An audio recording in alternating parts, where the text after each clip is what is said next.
Bismillahirrahmanirrahim. Assalamualaikum warahmatullahi wabarakatuh dan salam sejahtera. Apa khabar semua? Diharapkan anda berada dalam keadaan sihat walafiat dan berada kekal di rumah. Okey, baiklah. Pada hari ini kita nak sambung dengan topik 2.6.4 melakar serta menjustifikasi reka bentuk pembungkusan makanan dalam bab yang terakhir ni. Okey, jadi bolehlah anda rujuk pada buku teks seperti biasa. Saya akan menerangkan berkaitan dengan topik ini melalui buku teks RBT anda.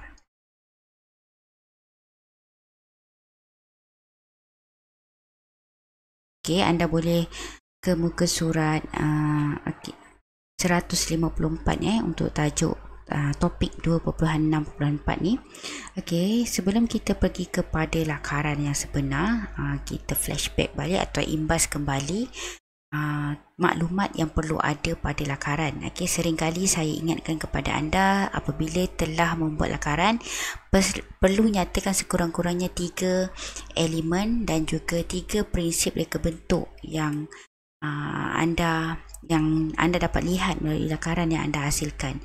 Jadi lakaran ni adalah satu lukisan awal atau lukisan draft yang dihasilkan menggunakan teknik lakaran bebas. Okey, kita imbas kembali elemen dan juga prinsip yang ada pada reka bentuk. Jadi maklumat yang perlu ada pada lakaran ada 4 maklumat penting iaitu bahan yang digunakan, prinsip reka bentuk, dimensi serta elemen reka bentuk. Okey, dimensi ini merujuk kepada ukuran lakaran itulah. Okey, sekiranya nak pergi kepada proses yang seterusnya adalah mereka bentuk, kita perlukan dimensi. Baiklah, kita pergi kepada satu persatu elemen yang telah kita pelajari sebelum ini. Dalam reka bentuk makanan ini ada banyak elemen dan juga prinsip yang digunakan. Okey, yang pertama garisan merujuk kepada elemen yang dinyatakan melalui pergerakan titik dalam sesuatu ruang, dan garisan berkemungkinan dalam bentuk 2 dimensi ataupun 3 dimensi, sama ada jelas ataupun abstrak. Contohnya elemen garisan yang digunakan dalam reka bentuk makanan dan pembungkusan makanan akan memberikan impak yang lebih menarik kepada makanan dan pembungkusan itu. Okey, seperti anda boleh lihat pada kotak ini adalah pembungkus makanan dan makanan itu adalah kek lapis ni. Jadi kita boleh nampak ada elemen garisan di situ. Okey, yang kedua adalah rupa. Okey, rupa merujuk kepada elemen yang berbentuk 2 dimensi. Seperti contoh makanan ni, kita boleh lihat rupa lah. Okey, dan juga pembungkus yang sesuai dengannya. Okay, rupa dalam reka bentuk makanan dan pembungkusan merupakan elemen pertama pandangan mata manusia. Okey, jadi terutamanya manisan ataupun makanan yang lebih kepada kumpulan sasarannya adalah kanak-kanak ataupun jenis kek, dia selalunya mempunyai rupa yang menarik. Okey, bentuk. Elemen 3 dimensi yang mempunyai ketinggian, kelebaran dan kedalaman. Kalau tadi rupa dia merupakan 2 dimensi, manakala bentuk merupakan 3 dimensi. Dalam reka bentuk makanan dan pembungkusan, bentuk biasanya ditetapkan mengikut konsep yang kita kehendaki. Okey, jadi selalunya bentuk pembungkusan akan mengikut bentuk makanan itu. Okey, supaya dia muat dan apabila dibungkus dia berada dalam keadaan yang elok. Okey, seterusnya warna. Okey, kalau kata reka bentuk makanan ni dia mesti sentiasa memainkan warna tu memainkan peranan yang penting. Okey, merujuk kepada elemen yang terdiri pada 2 sifat. Satu merujuk kepada jenis warna itu, atau satu lagi emosi merujuk kepada warna tone warna. Okey, warna yang terang atau gelap, atau merujuk kepada kualiti kecerahan yang boleh mempengaruhi emosi. Contohnya reka bentuk makanan dan pembungkusan untuk kanak-kanak perlu dipelbagaikan warna untuk menarik perhatian. Okey, itu yang saya dah terangkan juga tadi. Sekiranya makanan itu berfokus kepada kumpulan sasarannya kanak-kanak, kebiasaannya warna memainkan peranan yang penting. Contoh lollipop, aiskrim dan sebagainya. Okey, kek yang merujuk kepada sambutan birthday kanak-kanak. Contohnya ada banyak tema yang kebiasaannya dipilih oleh pelanggan ibu bapa mereka adalah tema yang kanak-kanak itu suka. Itu contoh lah ya. Okey. Jadi kita dah habis elemen bagi reka bentuk yang ataupun lakaran yang perlu kita titik beratkan. So kita pergi kepada prinsip, okey. Okey. Kita pergi kepada prinsip reka bentuk. Prinsip reka bentuk ialah konsep yang digunakan untuk menyusun elemen-elemen bagi menjadikan satu struktur objek yang berkesan, bermutu dan menarik. Antara prinsip reka bentuk yang kita perlu tahu adalah keseimbangan. Okay? Keseimbangan adalah satu konsep fizik yang menekankan kesamaan berat, tarikan dan tumpuan pada satu objek yang berbentuk simetri. Contohnya susunan hiasan pada makanan itu perlulah seimbang untuk membuat reka bentuk makanan dan pembungkusannya. Okay, bila letaknya pembungkus makanan itu pada atas meja dan sebagainya, dia mestilah tak terbalik. Okay, dia mestilah seimbang dan kukuh supaya makanan yang ada kat dalam bekas makanan tersebut juga tidak rosak. Okay, saya bagi contoh kek. Jadi kotak kek tu perlulah seimbang dan rata bila diletakkan di atas meja. So sekiranya pembungkus kek tersebut tidak seimbang, so mungkin akan menyebabkan kek itu rosak dan mengalami kerosakan pada dia punya bentuk, ya, dan nanti jadi tidak menarik. So pergi kepada kontras pula, dia merujuk kepada pelbagai elemen yang berlawanan bagi memberikan impak yang lebih jelas kepada objek. Okay, kontras berfungsi untuk menarik perhatian, memberi fokus dan mengelakkan kebosanan. Kontras boleh dicapai melalui penggunaan teks, warna dan kedudukan elemen. Okay, sebagai contoh kek ini ada perbezaan kontras dari segi saiznya. Kita boleh lihat di bawah bahagiannya besar dan di topping atas tu bahagiannya lebih kecil. Dan dari segi warna juga ada kontras. Kat sini menggunakan warna yang kontra lah, iaitu merah dan juga biru. Sama juga dengan pembungkusan makanan ini, dia menggunakan dia menggunakan kontras dari segi warna. Okey, pengulangan merujuk kepada tumpuan pergerakan yang dihasilkan melalui peletakan suatu elemen yang berulang-ulang. So kita boleh lihat pada kek ini dia ada elemen garisan yang berulang-ulang. Okey, kita boleh lihat kek ni ada elemen garisan dan juga warna yang berulang, iaitu warna merah, warna pink dan juga hitam. Itu contoh pengulangan. Okay. Boleh jadi juga pengulangan dari segi saiz atau pengulangan dari segi elemen bentuk ataupun garisan seperti pada kek ini. Dan juga pada pembungkusan makanan kita boleh lihat juga ada pengulangan. Okay. Dari segi warna dan sebagainya. So kat sini mungkin kita boleh lihat pada sesuatu reka bentuk makanan itu, dalam satu reka bentuk makanan itu ada pelbagai penggunaan prinsip dan juga elemen bagi menghasilkan reka bentuk makanan itu lebih menarik. Okey, pergi kepada prinsip yang seterusnya adalah keringkasan. Okay. Pada masa sekarang ni banyak makanan viral, lebih-lebih lagi makanan yang di waktu pandemik ni melibatkan makanan yang seringkali perlu di delivery, okay, perlu dihantar terus kepada pelanggan melalui tempahan GrabFood, Foodpanda dan sebagainya. Jadi perlukan pembungkusan yang sesuai. So keringkasan kat sini adalah kita tapis mana-mana elemen yang tidak diperlukan dan hanya mengekalkan elemen yang penting sahaja. Jadi prinsip keringkasan akan menunjukkan lagi reka bentuk makanan dan pembungkusnya. Okey, kita boleh lihat pada pembungkusan produk makanan ringan ni, okey, seperti burger.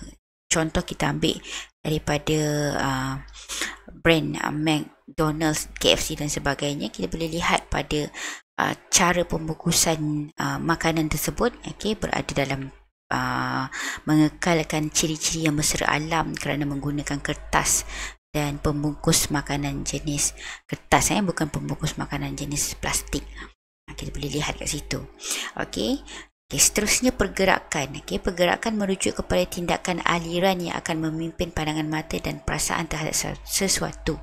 So tindakan atau arah adalah berdasarkan sudut pandangan mata pada hasil reka bentuk. Mengaplikasikan prinsip pergerakan dapat mewujudkan sesuatu tertentu selain menimbulkan daya tarikan dan kesan visual yang lebih realistik. So kat sini diberi contoh pergerakan pada kotak pembungkusan. Kita boleh lihat ada pergerakan seperti maze kat sini pada kotak ni. Seperti ada aliran garisan kat sini, dan juga kita boleh tengok pada puding ni yang diletak di dalam bekas aiskrim ataupun kon aiskrim ni, kita boleh lihat juga ada seperti satu pergerakan, seperti pelangi. Itu contoh.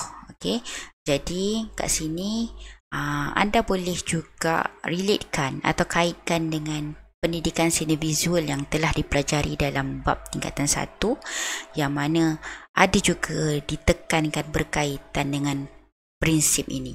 Apa yang telah kita belajar dalam RBT ni banyak juga ada pada pendidikan seni visual. So penekanan merujuk kepada penumpuan kepada sesuatu melalui gabungan elemen-elemen yang dicadangkan. Penekanan menonjolkan sesuatu unsur dalam karya grafik yang boleh menarik perhatian. Contoh dalam reka bentuk makanan, penekanan wujud apabila makanan tersebut dihasilkan untuk sesuatu majlis tertentu atau atas sebab-sebab tertentu. So kat sini kita boleh lihat penekanan dari segi pembungkusan. Kita boleh tengok ada nampaklah kita tumpukan pada produk itu. Kita nampak produk itu kreatif. Contohnya pada pembungkus sandwich ni, satu teknik pembungkusan yang mengaplikasikan penekanan. Seterusnya pembahagian merujuk kepada hubung kait antara dua elemen berdasarkan kadar banding yang betul. Makanan-makanan yang seperti pizza, pie, contohnya amat menitikkan prinsip pembahagian. So bila kita tengok, katakan kita order pizza contohnya, kita dapat lihat ada pembahagian pada makanan tersebut. Dan diletakkan dalam kotak yang senang untuk diambil bahagian-bahagiannya. Itu contoh pembahagian. Dibahagikan sama rata dan sama besar. So prinsip lain kita boleh lihat pada buku teks ini. Ini adalah 3 prinsip yang sentiasa berkait, iaitu kepelbagaian, kesatuan dan harmoni. Kita boleh lihat kepelbagaian corak pada donat dan kek ini. Kalau anda pergi ke kedai yang menjual dia punya produk utamanya adalah donat, seperti Dunkin Donuts, Das, Higgins dan sebagainya. So kita boleh lihat ada pelbagai corak, penggunaan corak dan flavor ataupun perisa yang ada pada donat tersebut. So kesatuan pula adalah gabungan elemen yang membentuk imej atau konsep. So kita boleh tengok pada reka bentuk cupcake ni sebenarnya adalah kek cawan yang disusun dan disatukan menjadi satu bentuk lain. Disusun-susun kek cawan itu membentuk satu kesatuan yang seterusnya menggambarkan seperti mempunyai gambaran aiskrim. So ini adalah kesatuan. Dan harmoni yang kita boleh lihat pada agar-agar ni ataupun puding ni, kita boleh lihat adanya prinsip harmoni yang mewujudkan gambaran yang positif. So dapat memberikan it's a fun lah, kegembiraan kepada sesuatu individu tu ataupun kepada orang yang memakannya, terutama kanak-kanak yang sukakan makanan yang berwarna-warni seperti ini. Ini adalah penggunaan prinsip dan juga elemen yang ada pada reka bentuk makanan. Jadi tentunya kita juga akan suka it's a normal life lah pada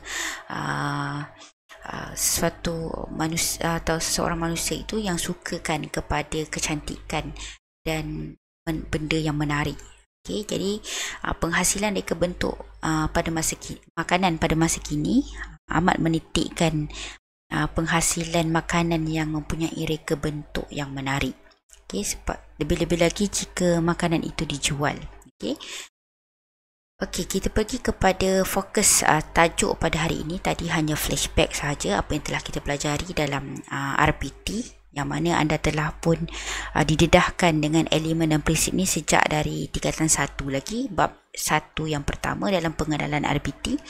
Jadi kita pergi kepada lakaran serta justifikasi reka bentuk makanan. Okey, apa yang anda perlu buat dalam PBD kali ini yang merujuk kepada PBD TP3, anda perlu hasilkan lakaran reka bentuk makanan atau lakaran bagi pembungkusan makanan itu.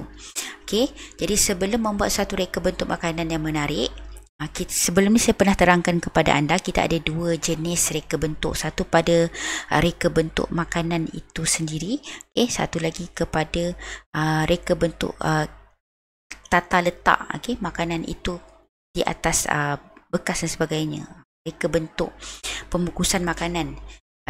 Jadi sebelum kita buat rekaan bentuk makanan tu, kita perlu lakarlah dahulu. Lakaran reka bentuk makanan ini dihasilkan berdasarkan tema yang kita kehendaki dan juga tema yang dikehendaki oleh pelanggan. Seperti lakaran kek ni, kita boleh lihat ini lakaran kek di atas pinggan. So dia ada buat lakaran lah. Ataupun sebelum anda menghasilkan video reka bentuk makanan, anda perlu membuat lakaran terlebih dahulu. So pergi kepada pembungkusan makanan. Dia adalah satu mekanisme yang menggunakan kaedah sains dan teknologi dalam memelihara produk itu bagi tujuan pengedaran, penstoran, jualan dan penggunaan. So kebanyakan makanan yang ada di pasaran dan dijual, dia mestilah dibungkus. Supaya nak mudahkan proses jual beli itu sendiri, dari samping oleh nak menjaga kualiti makanan itu supaya tidak terdedah kepada bakteria, mikroorganisma dan sebagainya yang boleh menyebabkan makanan itu rosak. Jadi pembungkusan melibatkan proses reka bentuk, penilaian dan juga pemasaran. So pada pembungkusan juga ada reka bentuk pembungkusannya. Antara yang perlu dititik beratkan dalam pembungkusan makanan ni adalah tanda jenama. So biasanya kalau makanan yang ada di pasaran dan dijual di kedai, mestilah anda nakkan makanan yang ada jenama. Ataupun kalau makanan tu dipack biasa je, mesti anda nak lihat apakah kandungan dalam makanan tersebut dan bilakah tanda expirednya. Ini penting. Jadi pada tanda jenama merupakan salah satu elemen grafik yang penting dalam pembungkusan makanan. Dia memberikan nama, tanda jenama ni memberikan nama, nama yang diberi kepada suatu produk atau perkhidmatan dan berfungsi untuk memperkenalkan produk itu kepada pengguna. Contohnya kita boleh lihat pada pembungkusan keripik pisang ni, kita tahu dalam bungkusan ini adalah merupakan keripik pisang, dan ini merupakan tanda jenama bagi keripik pisang tersebut lah. Seterusnya tipografi. Tipografi ni adalah logo kepada satu jenama. Jadi orang customer ataupun pelanggan itu dia lebih suka, kadang-kadang lebih ingat logo syarikat yang mengeluarkan produk tersebut berbanding dengan nama produk itu. Jadi penggunaan bahasa juga amat digalakkan bagi menarik perhatian pengguna, dan tipografi yang unik dan kreatif ni dapat menarik perhatian pengguna. Contohnya perkataan F pada logo tipografi ni merujuk kepada syarikat Felda, yang memudahkan pengguna mengingati jenama dan produk keluarannya. Sama juga macam perkataan ataupun tulisan Gardenia pada roti Gardenia, ataupun penggunaan warna merah biru pada logo syarikat tersebut. Anda mesti dah tahu ini simbolik Gardenia. Itu contoh. Kemudian pergi kepada warna. Pembungkusan makanan juga tentulah mempunyai warna, penggunaan warna yang pelbagai supaya nak wujudkan identiti produk, dan juga memberikan kesan secara langsung kepada reka bentuk pembungkusan makanan itu supaya nampak lebih menarik lah. Jadi kita boleh lihat pada kotak pembungkus makanan ni ada banyak melibatkan penggunaan warna, terutama dari segi pengenalan produk itu dan sebagainya, gambar dan sebagainya. Ilustrasi ni merujuk kepada gambar produk yang dibungkus. Contohnya ilustrasi pada produk sapuan mentega ni. Dia menggunakan ilustrasi fun bear ataupun beruang, ikon bagi menarik minat kanak-kanak. Contoh. Dan seterusnya kita boleh lihat pada reka bentuk pembungkus tu sendiri. Dia mempunyai sifat ergonomik, mudah dibawa, selamat digunakan dan juga mesra alam. Kita boleh lihat pada contoh reka bentuk pembungkus makanan ni, contoh air ni, memudahkan pengguna untuk membawanya. Pada masa yang sama, dia satu saja. Tak menyukarkan pengguna untuk membawa banyak bungkusan pada satu masa. Dan pada pembungkus makanan juga perlu ada maklumat yang memaparkan label makanan. Kemudian ada penyataan tentang aditif makanan, iaitu bahan yang digunakan, sama ada mempunyai bahan pengawet yang dibenarkan ataupun tidak dibenarkan. Jadi ini semua memberi maklumat kepada pengguna berkaitan dengan produk makanan itu, dari segi tarikh luput dan sebagainya, maklumat pengeluaran dan juga komposisi tenaga ataupun komposisi mineral yang ada pada makanan itu, seperti karbohidrat, protein, lemak dan sebagainya. So ini penting pada makanan, pada tata cara pembungkusan makanan, terutama makanan yang perlu dikomersialkan lah dan dijual kepada pengguna. Dan yang terakhir dari segi saiz, kita boleh lihat ada banyak variety saiz yang digunakan pada lain-lain pembungkusan. Contohnya pada produk sos cili ni, kita boleh lihat ada beberapa pembungkusan yang berbeza, produk yang sama tetapi pembungkusan yang berbeza, merujuk kepada keperluan dan juga saiz yang dikehendaki oleh pengguna.